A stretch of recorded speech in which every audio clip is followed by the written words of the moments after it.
Hi friends, good evening అందరికీ. ఇవి మా పొలంలో పండిన మినువులండి. మినపప్పు చేసుకోవడానికి కడిగి ఆరపోసాము. ఇవి ఇసుర్రాయి కింద ఇసురుతున్నామండి. ఇప్పుడు చూపించిన కొబ్బరి చుప్ప ఆ ఇసుర్రాయి మీద పెట్టుకొని ఆ హోల్లో కరెక్ట్గా ఎగ్జాక్ట్గా పడతాయండి. ఆ కొబ్బరి చుప్ప దాని మీద పెట్టి పోస్తే చూడండి, అలా పెట్టి దాంట్లో వేసుకుంటా ఉంటే ఈజీగా అయిపోతుంది. మా పొలంలో ఏ పండినా కానీ, మినువులైనా పెసలైనా కానీ ఇట్లానే చేసుకుంటామండి. మనకి మినువుల నుంచి మినపప్పు రావాలంటే చాలా పెద్ద ప్రాసెస్ అండి. కొనుక్కునే వాళ్ళకి తెలియదు, కానీ ఇట్లా ఇంట్లో చేసుకునే వాళ్ళకి చాలా పెద్ద ప్రాసెస్. నేను అట్లా మినపప్పు చేసిన తర్వాత మా నాన్నమ్మ వాళ్ళు 1-3 జల్లెళ్ళు పట్టి ఫైనల్గా మినపప్పు తీస్తారండి.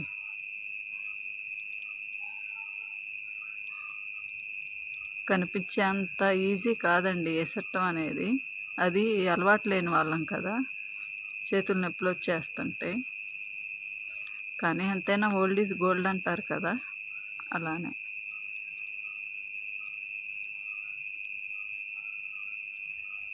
చాలా మంచి ఎక్సర్సైజ్ అండి. వెనకటి రోజుల వాళ్ళు అన్నీ ఇట్లాగా వాళ్ళ ఇంట్లోనే చేసుకునే వాళ్ళు కాబట్టి వాళ్ళకి అంత హెల్దీగా ఉండేవాళ్ళు.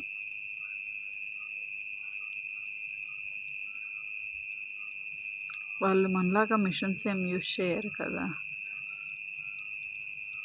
చాలా బాగుంటుందండి. తర్వాత మా నానమ్మ వచ్చి జల్లిస్తుంది చూడండి. అది పప్పు జల్లెడండి. నూక జల్లెడ వేరు, పప్పు జల్లెడ వేరు, రవ్వ జల్లెడ వేరు, 3 రకాలు ఉంటాయండి. ఇప్పుడు పప్పు జల్లెడతో జల్లిస్తుంది.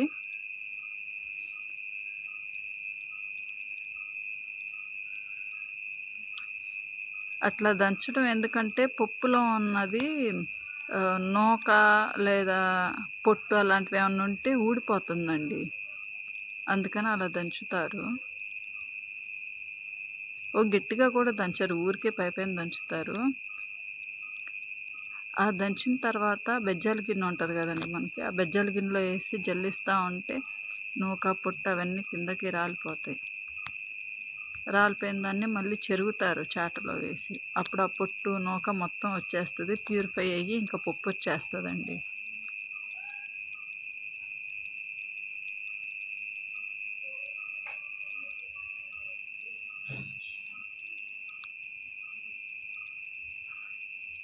చాలా లెంతీ ప్రాసెస్.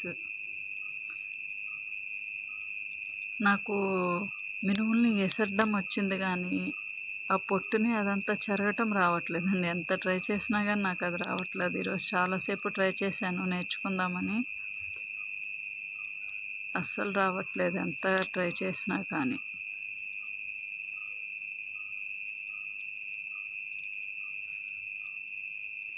కానీ ఇలా చేసుకుంటేనే మనకి చాలా బాగుంటుంది, హెల్త్కైనా కానీ చేసుకునే దానికైనా కానీ. కాకపోతే లెంతీ ప్రాసెస్ అనే అనుకుంటాం, కానీ చాలా బాగుంటుంది.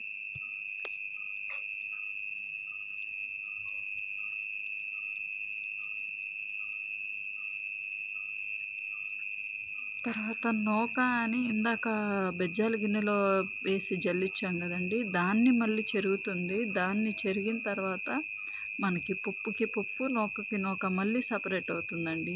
ఇది 5th ప్యూరిఫికేషన్. ఆ బస్తాలో వేయించిందంతా ప్యూరిఫై అయిపోయిన తర్వాత వచ్చిన మంచి పప్పు. ఇంకా దాంట్లో ఎలాంటి ప్యూరిఫికేషన్స్ ఉండవు. Thank you.